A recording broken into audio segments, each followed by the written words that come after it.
এখনো পর্যন্ত যেভাবে নির্বাচন কমিশন প্রেসার দিয়েছে, চিফ ইলেকশন কমিশন, তাতে 43 জন সব মিলিয়ে অ্যাফেক্টেড। 43 জনের মধ্যে 20 জন সুইসাইড করেছে। কালকে নিয়ে 6 জন অসুস্থ হয়ে পড়েছে। আপনারা কালকে চ্যানেলে দেখেছেন যে কিভাবে ভদ্রমহিলা কান্নাকাটি করছে। 14 জন এক্সপায়ার করেছে এবং 3 জন অ্যাটেম্প টু কমিট সুইসাইড করেছে, সেখান থেকে আটকানো হয়েছে। এই বিএলআরওদের উপরে অসম্ভব প্রেসার ক্রিয়েট করা হচ্ছে। কিভাবে প্রেসারটা হচ্ছে? সারাদিন তাদেরকে ফর্ম ডিস্ট্রিবিউশন করতে হচ্ছে, তারপর ফর্ম কালেকশন করতে হচ্ছে। পশ্চিমবাংলা আপনারা জানেন যে কৃষি প্রধান রাজ্য, এবং পশ্চিমবাংলায় এখন সমস্ত চাষিরা গ্রাম বাংলার দিকে যাবেন। কালকে আমি চণ্ডীতলা জাঙ্গিপাড়া পুরো ঘুরেছিলাম। 26টা ক্যাম্প আমি সুপারভাইজ করেছি, আমি লোকের সঙ্গে কথা বলেছি। এবারে সেই চাষিরা যারা গরিব মানুষ, তাদের বাড়ির পুরুষ এবং মহিলারা চাষে ব্যস্ত, তাদের কাছে ফর্ম ডিস্ট্রিবিউশন হচ্ছে না,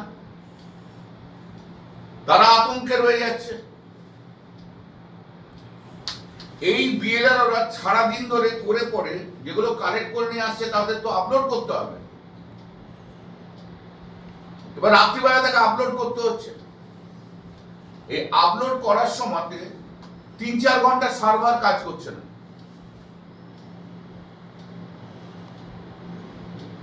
এবং গ্রাম বাংলার দিকে বাংলা মানে এটা যতই ডিজিটাল ইন্ডিয়ার কথা বলুক তা তো হয়নি। কোনো নেটওয়ার্ক নেই, ওয়াইফাই অ্যারেঞ্জমেন্ট করে দেয়নি ইলেকশন কমিশন। এবং যারা একটু মধ্যবয়স্ক বা উপরের, মানে মধ্যবয়স্ক একটু তাদের চেয়ে বয়স বেশি, তারা তো ওয়েল অ্যাকাউন্টেড নয় with this computer and other systems.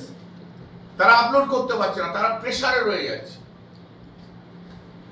এই প্রেসারে থাকার জন্য তাহলে নেট কি জিনিসটা হচ্ছে, সারাদিনে 24 ঘন্টা একটা লোককে কাজ করতে হচ্ছে বিএলও। এটা হিউম্যানলি ইম্পসিবল জায়গায় চলে গেছে। এরা কাজ করতে পারছে না, কান্নাকাটি করছে চারিদিকে। একটা সিস্টেম করা হয়েছিল যে পঞ্চায়েত অফিস যেগুলো জানেন তো, এগুলো আধা সরকারি অফিস, সেখানে ওয়াইফাই থাকে।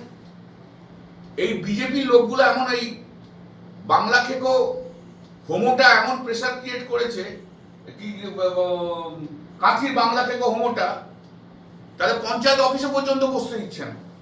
আরে পঞ্চায়েত অফিস তো সরকারি অফিস, সেখানে কেন বসবে না? তাদের সেখানে পর্যন্ত বসতে দিচ্ছে না। এরা এমন প্রেসার ক্রিয়েট করেছে। সিও কালকে আমি বললাম, বললেন না আমি বলিনি। আমরা আরে আপনি বলেননি তো, কি এটা হয়েছে, আপনারা বন্ধ করুন চারিদিকে। এবং ভোটারদের অবস্থা খুবই করুণ। আমি আপনাকে একটা ছোট্ট এক্সাম্পল দিচ্ছি। কালে আমার কনস্টিটুয়েন্সির একজন মহিলা, সে আমার টেলিফোনে রাত্রিবেলায় কথা বলেছে। তার শাশুড়ির নাম নেই,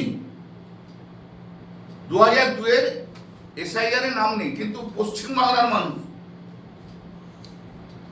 উনি রেলে কাজ করতেন, মানে ওনার স্বামী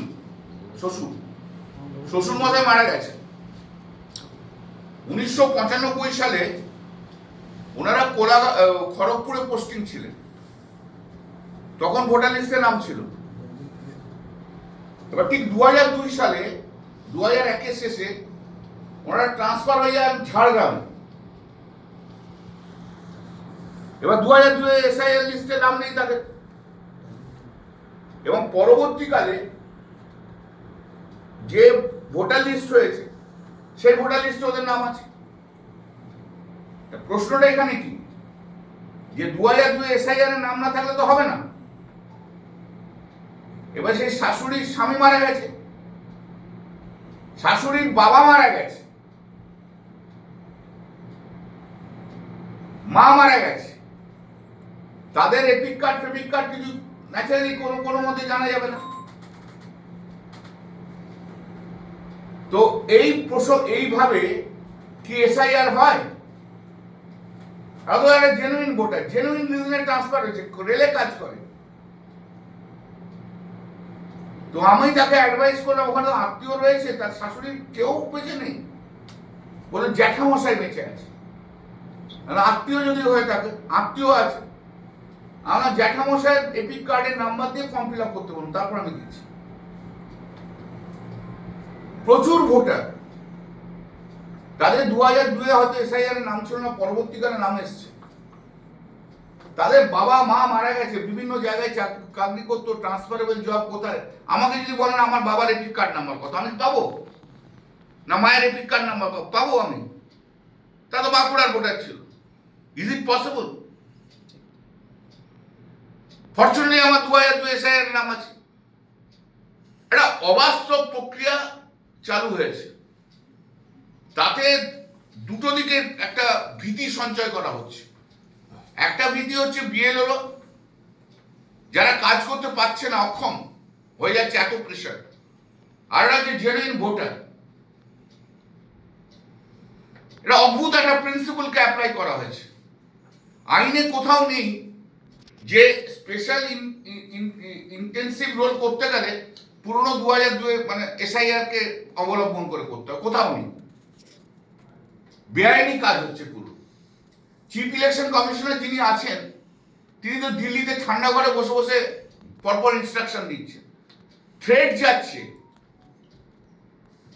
যারা বিএলও আছেন তাদের থ্রেট যাচ্ছে, সেই থ্রেটে তারা ভয়কে, এই তো দেখুন না, সুইসাইড, অসুস্থ, expire, attempt to commit suicide, এই তো চার্ট দিয়ে বসে আছি আমি আপনাদের মাধ্যম দিয়ে চিফ ইলেকশন কমিশনারকে বলবো, আপনি দিল্লিতে ঠান্ডা ঘরে বসে না থেকে আপনি পশ্চিমবাংলার গ্রামে গ্রামে দুদিন ঘুরুন ভাই। ঠান্ডা ঘরে বসে বসে অনেক বড় বড় জ্ঞান দেওয়া যায়।